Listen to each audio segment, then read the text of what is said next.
Empecemos comentando el hecho de que el primer actor que supo y pudo contener, aunque sea de un periodo corto de tiempo, el brote mundial del COVID-19 es sin duda la OMS. Si bien es cierto que países como Estados Unidos culpan del principio de todo el caos a China de ocultar información y dejar expandir la enfermedad, la OMS tampoco se salva de tales acusaciones. ¿Cómo es posible que la máxima encargada de la salud mundial sea una institución que actúa burocráticamente y además lenta en su accionar? ¿Acaso Estados Unidos tiene la razón?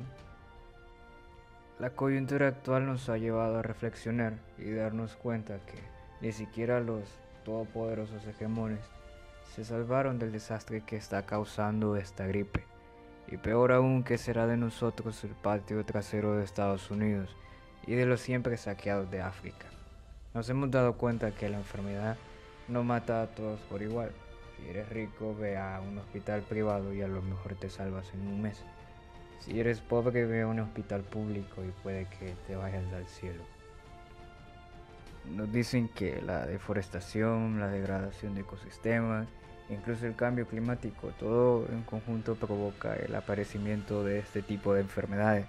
Pues tienen toda la razón, culpan a las grandes empresas que contaminan a más no poder, pero ellos mismos permiten que eso ocurra.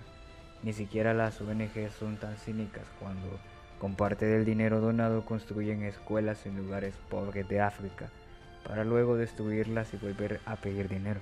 Ofrecen soluciones como parar la deforestación, cerrar mercados de animales, frenar su tráfico y su consumo excesivo. Suena razonable cuando un millonario de Dubái compra un pangolín o un búho exótico desde China hasta su residencia. Y es que es como tratar de tapar el sol con un dedo, es imposible evitar que otra pandemia de carácter animal aparezca, frenando este tipo de acciones que generan tantas ganancias a la economía subterránea. Invertir en la ciencia en el plano interno, nos dicen, y en el plano internacional en lo económico y en recursos humanos, para destinarlos a organizaciones como la OMS. Nosotros, viviendo en un país de la periferia, por supuesto, como no se nos ocurrió antes, destinemos recursos económicos y humanos aumentando más la deuda internacional.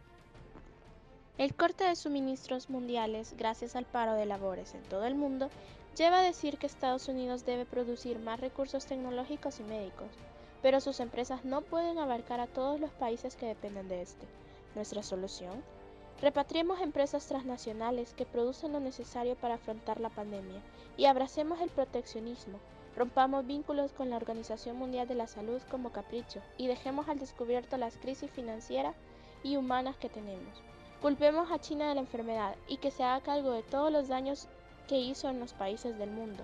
Tal vez así el mundo vea a los chinos como nosotros, como una gran amenaza. Cuando la hegemonía de Estados Unidos se vio amenazada en el contexto de la Guerra Fría, parece que Latinoamérica pasó a ser el centro de atención. No creemos que convenga tener montones de países socialistas en tu patio trasero donde tú riegas las plantas. ¿Qué mejor trato que declararte democrático en contra del comunismo y así poder hacer lo que quieras dentro de tu estado, mientras Estados Unidos te financia esa lucha, aunque claro, esta no te saldrá gratis? Mientras tanto, a sabiendas que la caída de la Unión Soviética estaba cerca, Estados Unidos empieza a restablecer relaciones con más países de todo el mundo, sobre todo en Europa y el este de Asia. ¿Qué había ocurrido con esas relaciones bilaterales con algunos países de Latinoamérica y esas relaciones exclusivas de comercio? Pero luego parece que se reavivan esas relaciones, ahora en un plano militar. Para los años 90, la OEA era como el defensor de los países democráticos y se le da más poder al Banco Interamericano de Desarrollo. Sin embargo, Estados Unidos se da cuenta que, para sus intereses militares, Latinoamérica es más que deficiente. La Unión Soviética ha caído y Cuba ya no es una amenaza. Latinoamérica pasa al olvido. Ni siquiera con la guerra contra Irak hubo mayor participación latinoamericana. Para 2014 se comprueba que, con el arrebatamiento de Crimea por parte de los rusos a Ucrania y la ocupación sistemática de China en el Mar del Sur de China, Latinoamérica no es el mejor aliado estratégico que podrá tener. Bush y Obama no encontraron utilidad alguna en nosotros los de afuera. Por allá se puede ver una leve preocupación por México, Cuba y en menor grado Venezuela. Pero Centroamérica, luego de la década perdida y en fin de la Guerra Fría, no pasó a tener mayor relevancia, ni hablar del resto de Sudamérica, que parece ser el hermano en medio de 3 hijos. Desde que Trump llegó al poder, las relaciones internacionales dieron un giro de 360 grados.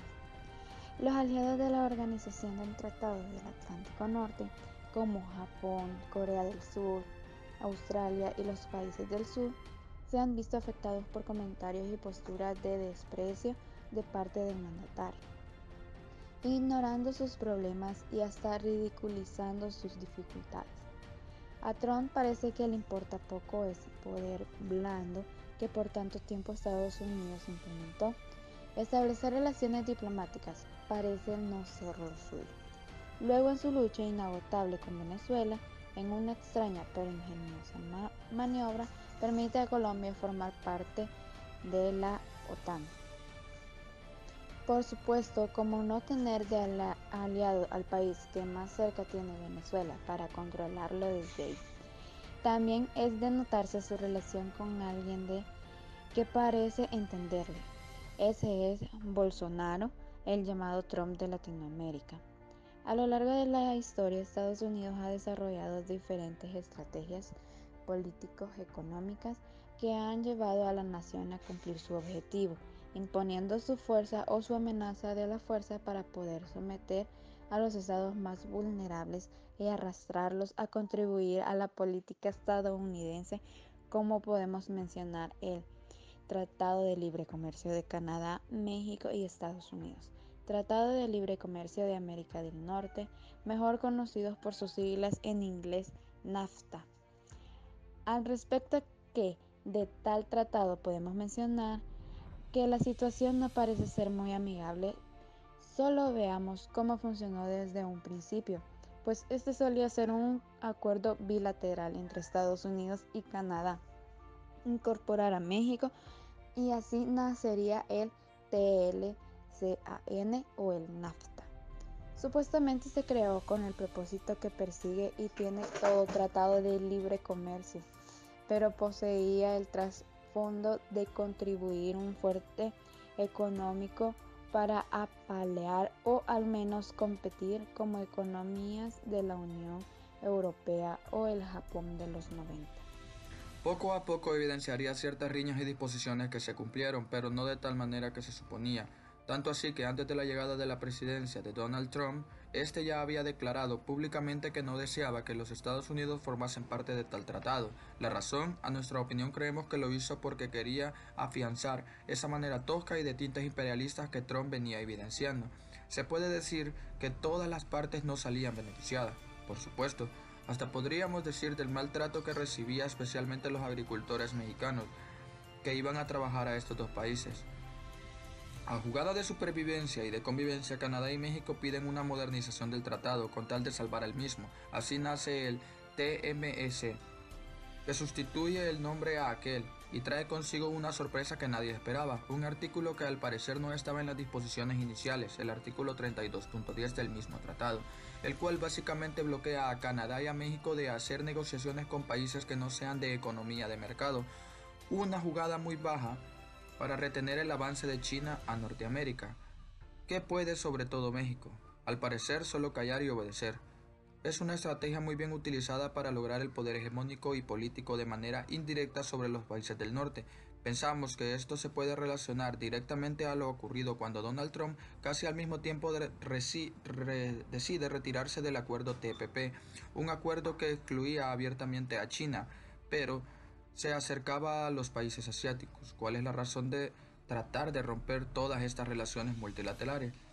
Quizás solo sea un acto de autoritarismo, de decir que el único que manda es él, un país que promueve la economía capitalista, pero que se cierra a un disimulado proteccionismo, pues si su objetivo es contrarrestar a China, suponemos que lo que está haciendo es una manera equivocada. Trump ha tomado la mezquina decisión de abolir los acuerdos que Estados Unidos tenía respecto al tema del armamento nuclear, abandonó el programa nuclear iraní y el tratado sobre el armamento nuclear de alcance intermedio en Europa. Contempla la posibilidad de abolir el tratado que firmó con Moscú después de la Guerra Fría. Es sumamente interesante la postura de este líder político respecto a los acuerdos que ya se habían firmado. y que al abolirlos pone en riesgo los acuerdos diplomáticos y hasta la seguridad mundial. También abrió paso para que Rusia tomara parte en el noreste de Siria, al retirar las tropas estadounidenses de ese lugar. De igual forma, retirando las tropas de Irán y Afganistán. Vaya acciones del presidente. ¿Será que es una estrategia de control mundial o simple muestra de su podería al retirarse del conflicto? El presidente de una de las mayores potencias evidencia un notable odio racista contra los latinoamericanos, con medidas extremistas para la expulsión de los mismos y políticas antimigratorias. Se posiciona como uno de los presidentes más déspotas en la historia norteamericana. Asimismo, busca detener el paso de estupefacientes al país, imponer la democracia en los territorios de América del Sur y establecer un proteccionismo al mercado nacional. Trump siempre ha buscado introducir sus tentáculos en la política de otros países, como es el caso de Colombia, con la mentira más grande de detener el paso de las drogas. También ha buscado contraponerse al monstruo comercial que representa la potencia de China, haciendo todo lo posible por unificar fuerzas y hacer aliados con los bandos de derecha y hasta ultraderecha. El punto del declive del gobierno de Trump se ha visto a la hora de analizar las relaciones que ha tenido con los otros países. Evidencia una política nacionalista unilateral, dejando de lado el multilateralismo tan necesario e importante hoy en día. Ejemplo de ello ha sido el manejo de la pandemia. Mientras que países como China y Rusia han apostado por la diplomacia, el poder suave y la cooperación internacional, Estados Unidos ha tomado el camino del egoísmo, el aislamiento y hasta se ha quedado para ellos mismos los últimos descubrimientos científicos sobre el virus del COVID-19. Todo esto puede dejar en evidencia un retroceso a la política estadounidense, un repliegue del postimperialismo y un aumento del intervencionismo con el pretexto de llevar democracia. Estados Unidos ha pasado de ser la primera potencia económica y política a nivel mundial a venirse abajo de forma paulatina, perdiendo protagonismo y credibilidad. La pandemia es lo que ha evidenciado esto. El mal manejo de la misma ha mostrado el colapso del mejor sistema de salud y la muerte de vidas humanas y hasta el congelamiento de los cadáveres debido a que no se les puede dar la Santa Sepultura. El inicio del desplome estadounidense se muestra en el enfrentamiento entre sí y el debilitamiento de las grandes estructuras que estableció en un momento, como el Consejo de Seguridad de las Naciones Unidas, el Fondo Monetario Internacional, el Banco Mundial, la Organización del Comercio Mundial y la OTAN. Por primera vez en la historia, los monigotes creados por Estados Unidos comienzan a tener sus fallos.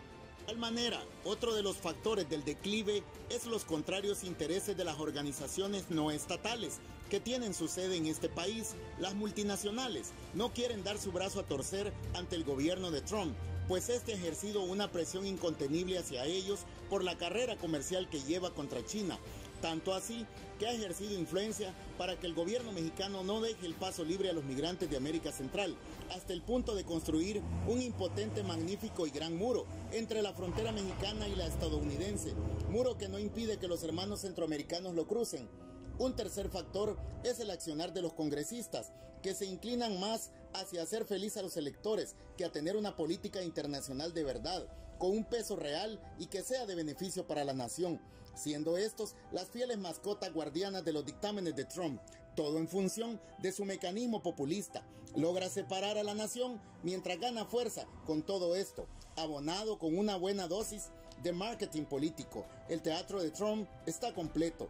También puede sumársele a esto la idea de supremacía de la raza pura y blanca, los elegidos, los mejores y los perfectos, sobre la idea de los negros, los de color, los imperfectos, los tontos e impuros. El absurdo y ridículo racismo que ha aplaudido y apoyado Trump se convierte ahora en uno de los puntos de declive más fuertes para la nación estadounidense. El desgaste militar que ha tenido, la pérdida de importantes guerras, el enervamiento económico y la deuda que acarrea es uno de los motivos que contribuye a la decadencia de la superpotencia. Vemos la manera en la que el monstruo global comienza a padecer de la enfermedad del declive.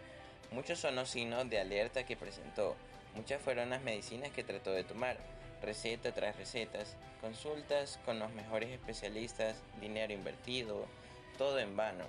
El declive que ha apoderado de la nación estadounidense, las causas que ya se puntualizaron y difícilmente tengan una cura pronta y efectiva, nos tocará ver la manera en la que paulativamente se venga abajo como ya lo está haciendo.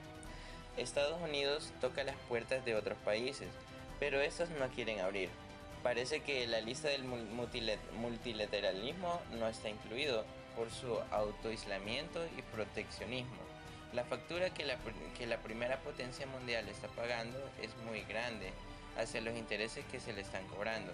China sigue escalando y subiendo como la espuma, encontrando cómplices y aliados, ejerciendo el poder blando y la táctica de la cooperación internacional a su favor.